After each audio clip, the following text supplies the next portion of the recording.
नमस्कार दोस्तों, स्वागत है आपका मेरे YouTube चैनल पे। मेरा नाम अभिलाष कुलश्रेष्ठ है और आज मैं 3 या 4 महीने बाद वीडियो बना रहा हूँ क्योंकि कुछ दिन मैं बीमार था और कुछ दिन घर में काम चल रहा था, तो वीडियो बनाने का टाइम नहीं मिला क्योंकि कोर्ट जाना फिर घर पे काम। फाइनली मैं आप लोगों के सामने एक बार फिर से हाजिर हूँ। अब हम लोगों की लगातार कम्युनिकेशन बना रहेगा यूट्यूब के माध्यम से। तो आज की वीडियो में 2-3 बातों पे हम लोग चर्चा करेंगे। सबसे पहले तो रेलवे का जो पब्लिक प्रोसिक्यूटर का एग्ज़ाम कंडक्ट हुआ था और चीफ लॉ असिस्टेंट यानी 12 सितंबर को एग्ज़ाम हुआ था 2025 में। उसका वैकेंसी नंबर था वैकेंसी नंबर 7/2024।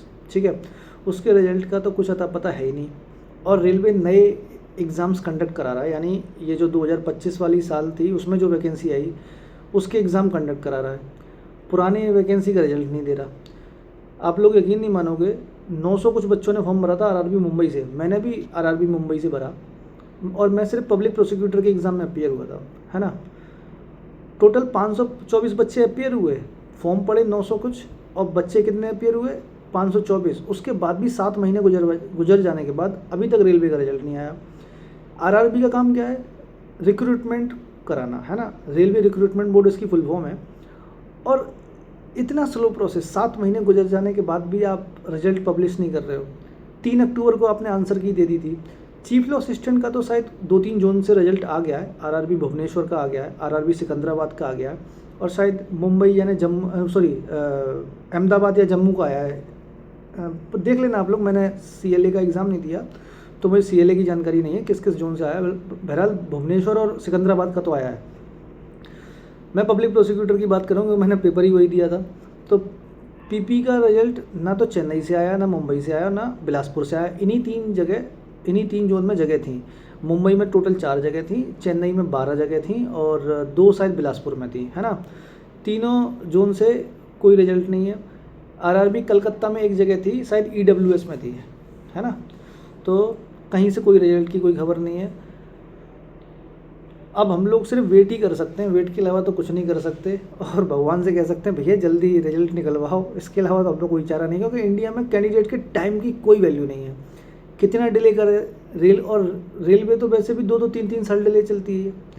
मतलब रियल लाइफ में तो रेलवे हम लोग सुनते हैं कि यात्रीगण ध्यान दें कि अपने निर्धारित समय से डिले चल रही है। अब रिजल्ट भी इनका 2-2 साल डिले चल रहा है। खैर, तो फिलहाल जो रेलवे रिक्रूटमेंट बोर्ड है वो हमारे यशस्वी प्रधानमंत्री के डिजिटल इंडिया को डाइल्यूट कर रही है ना। इतना स्लो प्रोसेस। तो अब जो लोग पेपर देने वाले हैं, चाहे वो चीफ लॉ असिस्टेंट है या वो रेलवे का पेपर है, वो सिर्फ इस बात पे फोकस रखें कि हम एप्टीट्यूड अच्छा करें, क्योंकि लॉ आप लोग अच्छे से कर लोगे। लॉ में मतलब बहुत लो लेवल के क्वेश्चन आते हैं। ईजीली आप आसानी से मतलब 50 में से 40-42 मार्क्स पहुँच जाओगे। मेन चीज़ है एप्टीट्यूड की। तो एप्टीट्यूड में क्या है, जो मैथ और रीजनिंग है, आप किसी भी चाहे एसएससी के चाहे रेलवे के, आप 10 पेपर लगा लो मिसलेनियस, ठीक है। टोटल 10 पेपर, मैथ के भी रीजनिंग के भी। तो आप रेलवे के पेपर में जब आप पब्लिक प्रोसिक्यूटर या सीएलए का पेपर देंगे, वहाँ 10 क्वेश्चन मैथ के आएंगे, वहाँ 10 में से आसानी से 8 क्वेश्चन बना दोगे। और रीजनिंग में 15 क्वेश्चन आते हैं, 15 में आसानी से 12-13 क्वेश्चन बना दोगे। बस आप मिसलेनियस 10 पेपर सॉल्व कर लो, चाहे रेलवे कर लो चाहे एसएससी कर लो, ठीक है। मैंने भी सेम यही चीज़ की थी। और अब रिजल्ट आ जाएगा तो मैं नंबर ही बता दूंगा मेरे कितने नंबर बने हैं, ठीक है। बहुत ज़्यादा नहीं है, ठीक है, मतलब 75+ नंबर है मेरे, ज़्यादा नहीं है।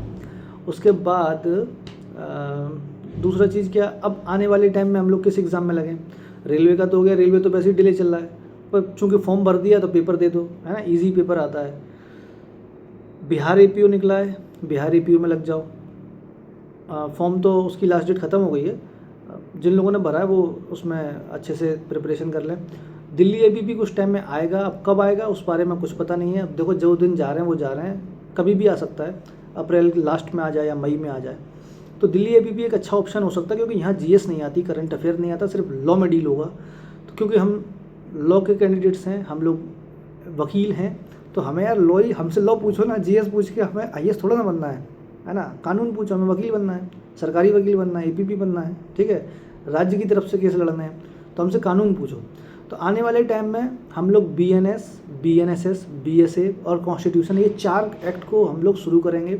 और जिन लोगों ने इस बार एआईबी का एग्ज़ाम देना है, भाई देखो एआईबी का एग्ज़ाम मतलब एआईबी का जो एग्ज़ाम है ना, अब उसका लेवल बढ़ गया है। तो AIB को थोड़ा सीरियसली 10 से 15 दिन पढ़ लो। बेशक ओपन बुक एग्ज़ाम है, तो ओपन बुक एग्ज़ाम के लिए घर में 15 दिन पढ़ लो, तभी तो वहाँ बुक ओपन करके 45 नंबर ले पाओगे 100 में से। तो दोस्तों इस वीडियो डिस्कशन में बस इतना ही है।